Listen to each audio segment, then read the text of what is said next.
How you doing there, friends? This is Bill MacDonald, the writing doctor. Today, on this video, we're going to finish an essay that I had started with you guys the other day about a little girl who chose Supergirl as her hero. There are 5 F's that you can use when you write: factual, fiction that's realistic, hypothetical sometimes is what some of you call it, um, fantasy, faith, and figurative language. All those are appropriate, and the reason I have that person praying in the background is maybe your superhero is a person of faith, and so the kids uh, can choose to respond to a topic with an idea connected to their faith. So mine might be Jesus or God. Somebody else might choose Muhammad or Buddha or uh, whatever founder of a religion. I used Martin Luther King as an example. He's the reason that the Lutheran Church began. Uh, it was a break off from the Catholic Church. So when you choose your hero, you just have to know enough about him or her to be able to explain. Now we're in January. No, we're not in January anymore. So your goal, since it's February, if we can think January with the time that's left, may the ones be with you. February, may the twos be with you. Can I have enough there to get a 2? March, may the 3s be with you. And then we're going to have a couple weeks in April that we can play May the 4s be with you. And that's what my company is called.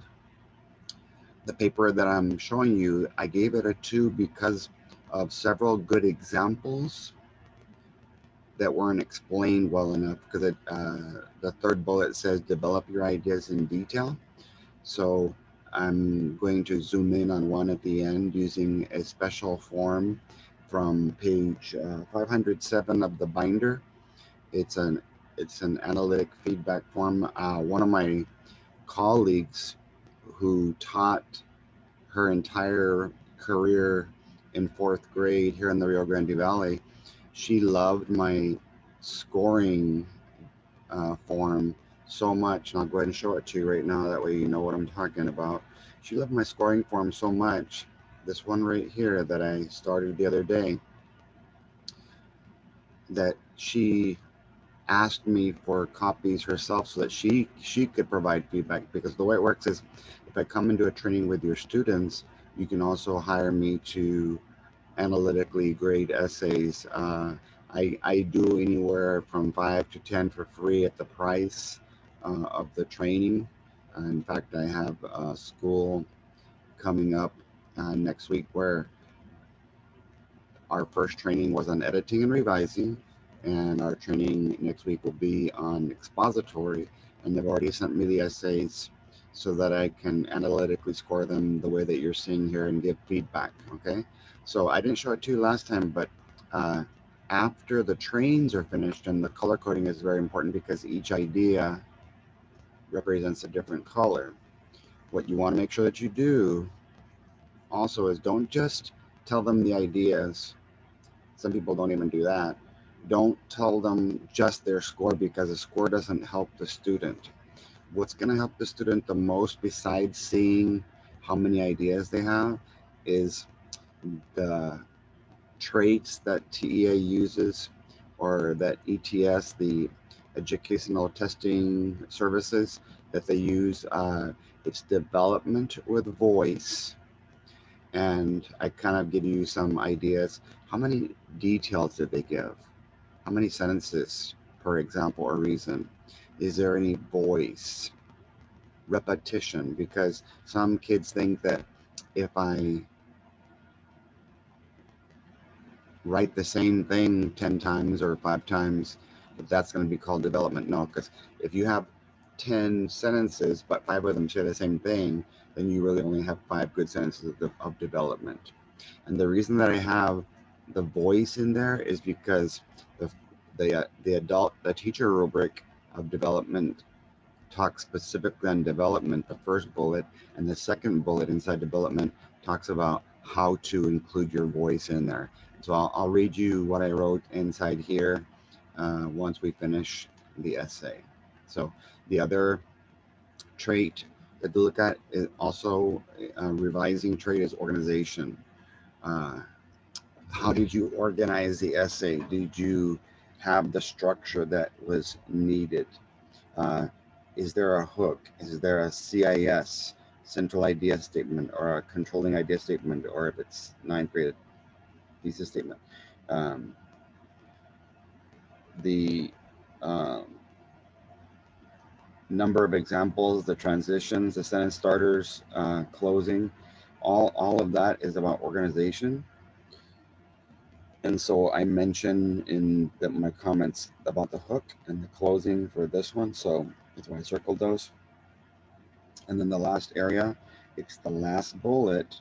It says, be sure to check for capitalization, punctuation, spelling, grammar, and sentences. Well, that's the conventions part of the grade, what I call the cups: capitalization, usage, punctuation, spelling, and sentence boundaries in the form of run-ons where there's not enough punctuation, or fragments where there's too much punctuation. Okay, and the issues of this essay were not so much in conventions. There are a few mistakes, but I try to zoom in on what's going to help the paper the most move up one score point. So we were right here in the essay, and I was using Smarties that I can get at the Dollar Tree. And so let me go ahead and put on my reading glasses, my old man glasses. And there was one detail left. She had said, the student had said that Supergirl's my hero because whenever there's a menace, she'll catch the robbers. I put a wall because that's not related to bringing a lady across the street. That's a great example. Rescuing a baby from a tree, that's another great example, but she doesn't explain the who, what, when, where, why, how, or which of these examples.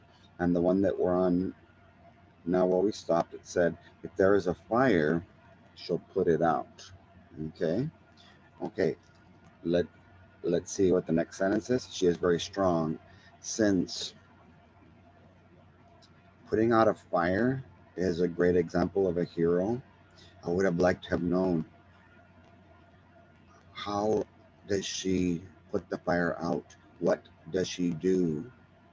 Where could a dangerous fire be at where she would be having to go in there and hopefully rescue somebody, not crossing the street, but rescue somebody who's inside? So if she or he would have spent some time, I would have put one little Smartie for each detail that they tell me about what makes putting out a fire a great detail.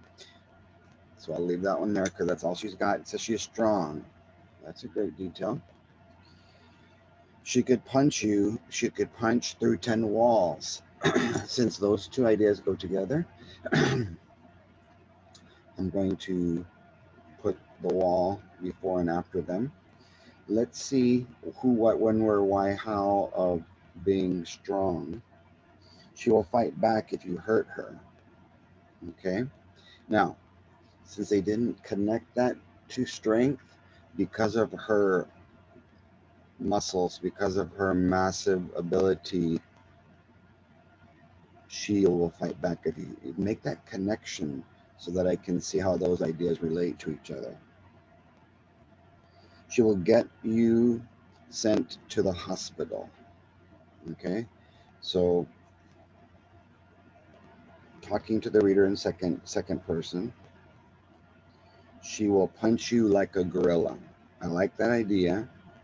So fighting back, it said, if you fight her, if you fight back, she'll fight back if you hurt her. And there's one Smartie. She'll get you sent to the hospital by one punch.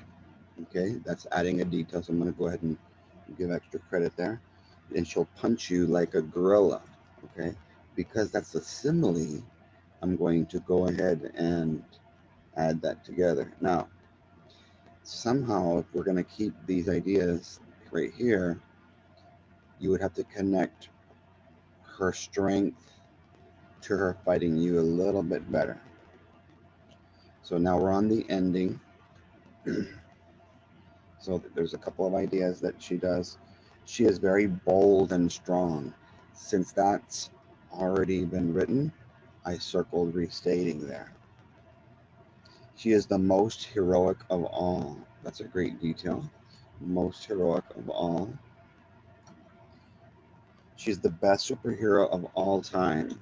And so hyperbole is used there. I'm going to go ahead and give 2 for that hyperbole. Maybe if you watch Justice League, you might like her too. So if you watch the Justice League, you'll like her too. And we can talk about that being a dependent clause. So besides the fact that the conclusion started off by repeating something that had already been mentioned, bold and strong, the conclusion was pretty good. So let me go ahead and read you my feedback. I said, punch like a gorilla. Nice simile. What are the 5 or 6 W's of catching robbers that make her qualify as a superhero? Who, what, when, where, why, which, how? Who might be trying to rob something? What might they rob? So you can teach your students to give a hypothetical example like this.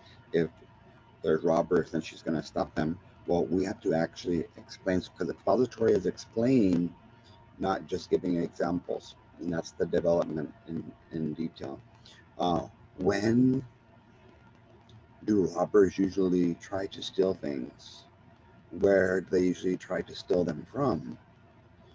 Why is her stopping them qualifying her to make a superhero? Which details about a robbery could I use that would show the reader, you see, that's why she's such an amazing superhero to me, and how can I go about explaining that idea? So since that was there, you always want to ask the right, this is my right hand, even though it looks like I'm raising my left hand, right questions. Okay, the hook, watching in Justice League, that was pretty good. Your ending is pretty strong. Good job there. You have great examples of good deeds that she does, but you need a topic sentence. Connect each example and develop them. So we would want to have one of these be the topic sentence if she's going to say all these things. For example, these are great deeds, putting a fire out, rescuing them, and she's got to decide. When I say example 1 or 2, she might have to decide which of these 5 details would be the one, which 2 could I explain so that the reader can see what I mean about her being a superhero. So that's the feedback that I would give. In my next video, I'll be showing you the other one from this school. So be sure to tag or share this video with your writing teacher friends. If you're watching it on my YouTube link that I posted it to, go ahead and click like on the link for me. Follow me on YouTube if you can, and please share or tag your writing teacher friends so they can learn how to turn a 2 into a 3.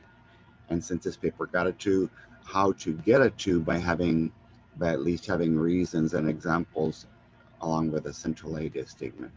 Thank you guys, and have a great day.